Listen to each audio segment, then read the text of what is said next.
नमस्कार। मेरे पूर्वांचल में एक कहावत है, गुड़ खाए गुलगुले से परहेज। मोदी जी का लाल किले का दिमागी नक्सल आजकल इसी से टकरा रहा है। एक पुरानी वीडियो में मोदी जी 18 से 28 की उम्र को सोना बता रहे हैं और इसे चमकाने के लिए तबके जेनजी को आंदोलन की राह दिखा रहे हैं। अंतर महज इतना है कि तब मनमोहन सिंह की सरकार थी और उस सरकार को उखाड़ फेंकने के लिए मोदी जी बेताब थे। पहले मोदी जी की लाल किले वाली बात को सुनिए। ये दिमागी नक्सल मौके की तलाश में है। हिंसा अराजकता के वो रास्ते खोज रहे हैं। समाज को गलत राह पर घसीटने के लिए भांति भांति के दांव कर रहे हैं। अब मोदी जी की 2014 के पहले की बात को सुनिए और लाल किले की बात से तुलना कीजिए। मोदी जी तब क्या कह रहे थे और अब क्या कहना चाह रहे हैं। दिल्ली की सल्तनत के अंत का आरंभ हो चुका है। देश के नौजवान इस बात को लेकर के आगे बढ़े। ये समय की मांग है। ये जुल्म के सामने जंग ही एक रास्ता है दोस्तों। जुल्म के सामने झुकना ये इस देश की मिट्टी में नहीं है दोस्तों। इस देश की मिट्टी जुल्म के सामने झुकने का रास्ता कभी दिखाती नहीं है। इस देश की मिट्टी जुल्म के सामने जंग करने का रास्ता दिखाती है। भाइयों बहनों, आवाज थमने वाली नहीं, आवाज रुकने वाली नहीं है।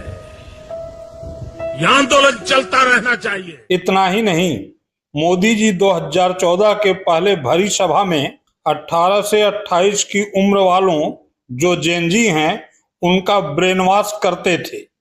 पहले उनकी उम्र के मायने समझाते थे, फिर उम्र का तकाजा बताते थे और अंत में मनमोहन सरकार को उखाड़ फेंकने की बारीकियां समझाते थे। सुनिए। 18 से 28 की उम्र सबसे महत्वपूर्ण होती है। यह गोल्डन पीरियड होता है। आपकी जिंदगी के सारे निर्णय 18 से 28 में होते हैं। आप आगे क्या पढ़ेंगे, किस प्रोफेशन में जाएंगे, व्यापार करेंगे, नौकरी करेंगे, खेती करेंगे, क्या करेंगे, ये सारी बातें 18 से 28 में होती हैं। शादी करोगे, कहां करोगे, सेटल होंगे, कहां होंगे, इस गांव में रहोगे कि उस गांव में, सारे निर्णय 18 से 28 में होते हैं कि नहीं होते भैया? 18 से 28 गोल्डन पीरियड होता है कि नहीं होता है? जिंदगी की सारी बातें वही हो जाती है ना। आप मुझे बताइए, कोई 75 साल का बुजुर्ग है, अगर उसकी जिंदगी में 5 साल बिगड़ जाए तो कोई फर्क पड़ता है? पड़ता है? जरा जवाब दो, पड़ता है? कोई 80 साल का बूढ़ा हो, 2 साल बिगड़ गए, कोई फर्क पड़ता है? कोई 60 साल का रिटायर्ड आदमी हो, उसके 2 साल बिगड़ गए, कोई फर्क पड़ता है? लेकिन 18 से 28 की उम्र का नौजवान हो, सारी जिंदगी के सपने पूरे करने बाकी हो और उसके 5 दिन भी बिगड़ जाए तो जिंदगी को घाटा होता है कि नहीं होता है? नुकसान होता है कि नहीं होता है? 18 से 28 में एक दिन भी बिगड़े वो अच्छा होगा क्या? आपका भला होगा क्या? इसका मतलब यह हुआ, आप जो 18 से 28 की उम्र के लोग हो, 18 to 28 की जो ग्रुप है, आपके जीवन का एक गोल्डन पीरियड चल रहा है। इसी समय अगर दिल्ली में निकम्मी सरकार होगी तो आपका 5 साल बर्बाद होगा कि नहीं होगा? अगर 5 साल गए तो जिंदगी गई कि नहीं? ये सपने चूर चूर हो जाएंगे कि नहीं हो जाएंगे? जीवन में अंधेरा छा जाएगा कि नहीं छाएगा?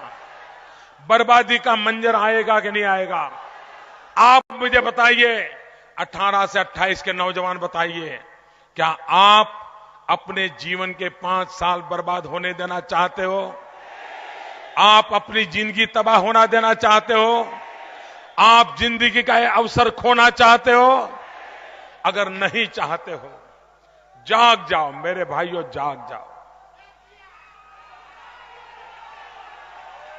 अब दिल्ली में अब दिल्ली में निकम्मी सरकार होगी, आपकी तो पूरी जिंदगी चौपट हो जाएगी।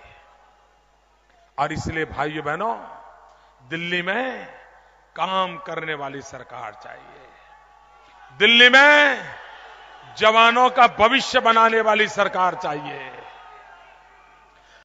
आप भूल जाइए राहुल सिन्हा का क्या होगा, भूल जाइए नरेंद्र मोदी का क्या होगा, भूल जाइए भारतीय जनता पार्टी का क्या होगा, भूल जाइए। आप इतना याद रखिए, आपका क्या होगा।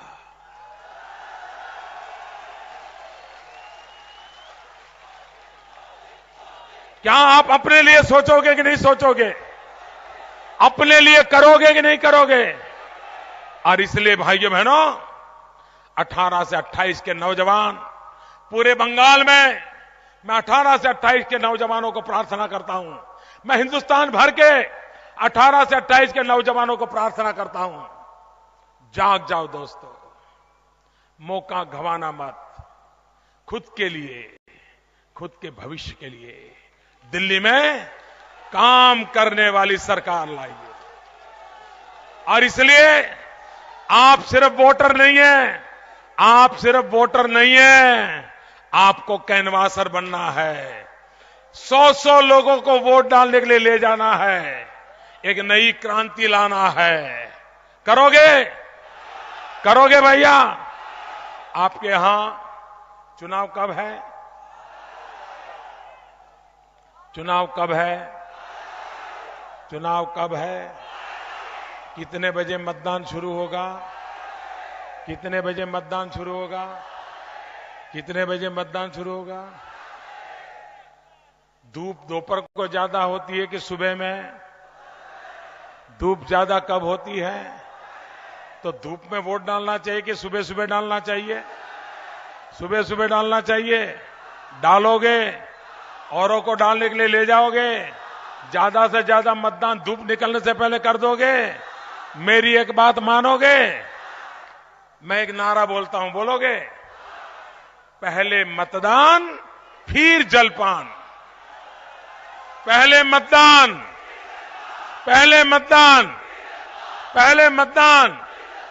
और अब राहुल गांधी जेनजी से बात न कर सकें, इसलिए कर्फ्यू लगाई जा रही है, निषेधाज्ञा लागू की जा रही है। मोदी जी, उस समय तो आप जब चाहते थे, जहां चाहते थे, मनमोहन सिंह के खिलाफ जेनजी से सीधे बात करते थे। अब जब राहुल गांधी करना चाहते हैं तो कर्फ्यू क्यों? छात्रों की गूंज वो कार्यक्रम है, वो संवाद है जहां पर राहुल गांधी जी खुले मन से छात्रों से, युवाओं से बात करते हैं। वहां पर कोई राजनीतिक चर्चा नहीं होती है, उनके इश्यूज पर, उनकी प्रॉब्लम्स पर उन्मुक्त होकर संवाद होता है, कैंडिड कॉन्वर्सेशन होता है। पहला छात्रों की गूंज कोटा में हुआ, जहां पर राजस्थान की बीजेपी सरकार ने पहले तो जगह बदली, फिर छात्रों को आने से रोका, तमाम हथकंडे अपनाए।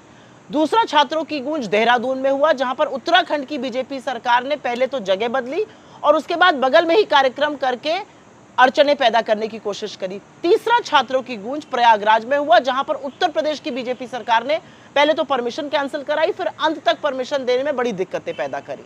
और अब पुणे में महाराष्ट्र की बीजेपी सरकार ने 5 लोगों से ज्यादा एक जगह एकत्रित होने पर 14 दिन का बैन लगा दिया है।